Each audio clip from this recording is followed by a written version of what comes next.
Bueno, vamos a explicar otro tema de física sobre el movimiento de una partícula en un plano inclinado. Un plano inclinado, como el que se ve en la figura, un ángulo de inclinación de 30 grados, la aceleración de la gravedad adquiere una aceleración hacia abajo. Esa aceleración es la gravedad por seno del ángulo, en este caso 30.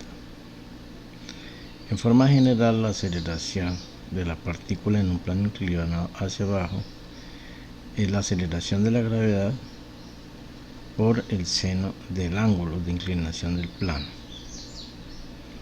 Aquí tenemos las ecuaciones cuando es hacia arriba y las ecuaciones cuando el movimiento de la partícula, en este caso un bloque, es hacia abajo. La diferencia es aquí el signo, que aquí es menos, aquí es más, aquí es menos y aquí es más. Obviamente porque hacia abajo la aceleración aumenta, la velocidad aumenta, y hacia arriba la velocidad pues disminuye. Ahí tenemos un ejemplo,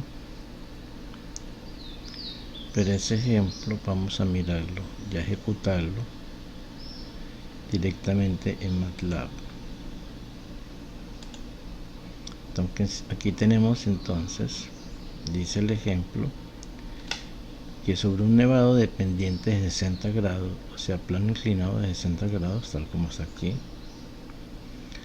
un alpinista se suelta del reposo, o sea, velocidad inicial 0. Calcula la velocidad de llegada y el tiempo que tarde en recorrer 500 metros.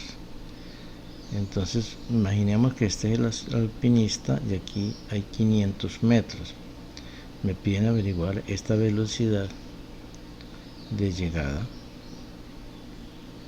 y el tiempo en que tarda en recorrer los 500 metros. Entonces primero busquemos los datos. El ángulo es 60, pero hay que pasarlo a radianes, se multiplica por pi y se divide por 180. Me dice que el espacio es 500 metros, velocidad inicial 0 porque parte del reposo, y la gravedad para todos desconocidos que es 9.81 metros por segundo al cuadrado. Entonces aquí todos los datos están en el sistema MKS, o sea, metros kilogramos segundo. Inicialmente vamos a calcular el tiempo. Entonces sabemos esta ecuación, que E es igual a velocidad inicial por tiempo más, porque es un movimiento hacia abajo, un medio de gravedad por el seno del ángulo por el tiempo al cuadrado. Esta es el espacio. Entonces nos da como respuesta que el tiempo es 10.85 segundos, ¿sí?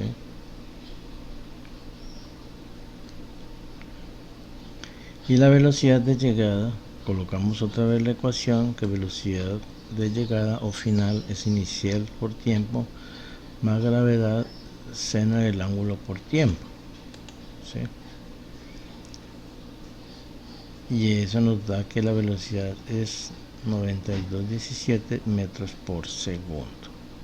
Entonces es muy sencillo en MATLAB resolver esos problemas. Recuerde que solve es un comando de MATLAB para resolver ecuaciones algebraicas. Entonces, en lugar de despejar el tiempo que necesitamos, le colocamos la ecuación y con solve me lo despeja, me lo calcula. La ecuación se coloca siempre en solve con doble igual. Listo, miremos lo del movimiento circular. El movimiento circular de una partícula tiene dos tipos de aceleración: la aceleración normal, que es la dirigida hacia el centro, otro le llama aceleración centrípeta, y la aceleración tangencial, que es tangente a la circunferencia. Teta es el desplazamiento angular, omega es la velocidad angular, y alfa es la aceleración angular. Estas son las ecuaciones matemáticas, que velocidad angular final es la inicial más aceleración angular por tiempo, y que teta, o sea, desplazamiento angular, es velocidad inicial por tiempo más un medio de aceleración, en este caso aceleración angular, por el tiempo al cuadrado. Veamos entonces este ejemplo. Vamos a resolverlo en MATLAB. Dice, una rueda gira 8 revoluciones por minuto. Si la velocidad angular es constante, o sea omega, calcular la posición angular después de 5 segundos.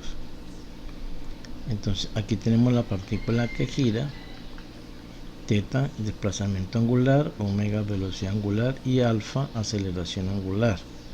Entonces los datos del problema es que omega es 8 revoluciones por minuto. Hay que pasarlo entonces a radianes por segundo. Se multiplica por 2pi y se divide por 60. Eso da 0.38 ya en radianes por segundo.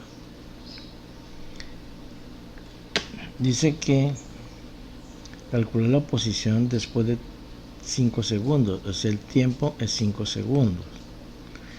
Desplazamiento, o sea teta, desplazamiento angular, es velocidad angular por tiempo. Ya esos datos son conocidos y me da que teta es 4.18. Pero recordemos que aquí teta es el ángulo y nos da en radianes. Otro ejemplo. Dice, la aceleración de una partícula con movimiento uniformemente acelerado es de 25 radianes por segundo al cuadrado.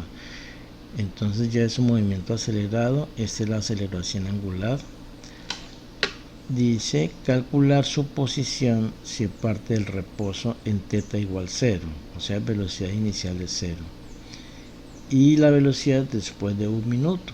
Entonces tenemos datos. Alfa es 25 radianes por segundo al cuadrado, velocidad angular inicial es 0, el tiempo es 1 minuto, o sea 60 segundos.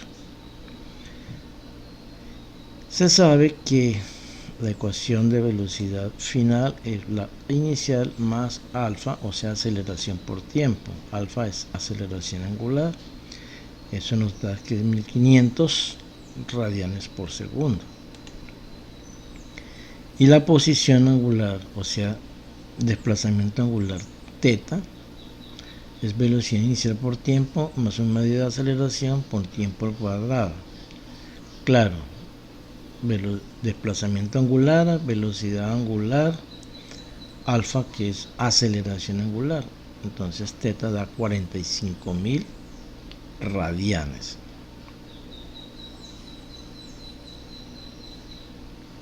El siguiente ejemplo dice, un cuerpo gira circularmente con radio igual a 20 centímetros, aceleración angular de 50 radianes por segundo al cuadrado.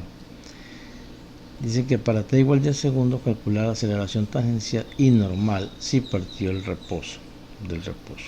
Bueno, de los datos. El radio es 20 centímetros. Entonces R y 20 multiplicamos por 10 a la menos 2 para pasarlo a metros. Alfa es 50 radianes por segundo al cuadrado, t es igual a 10. Bueno, aceleración tangencial. Sabemos que es radio por alfa, o sea radio por la aceleración angular, eso nos da 10 metros por segundo al cuadrado. La aceleración normal es velocidad al cuadrado sobre el radio, pero antes tenemos que calcular la velocidad final tangencial, y la velocidad angular es la inicial más alfa t. O sea, siempre velocidad final es velocidad inicial más aceleración por tiempo. Y la velocidad tangencial es velocidad angular por radio.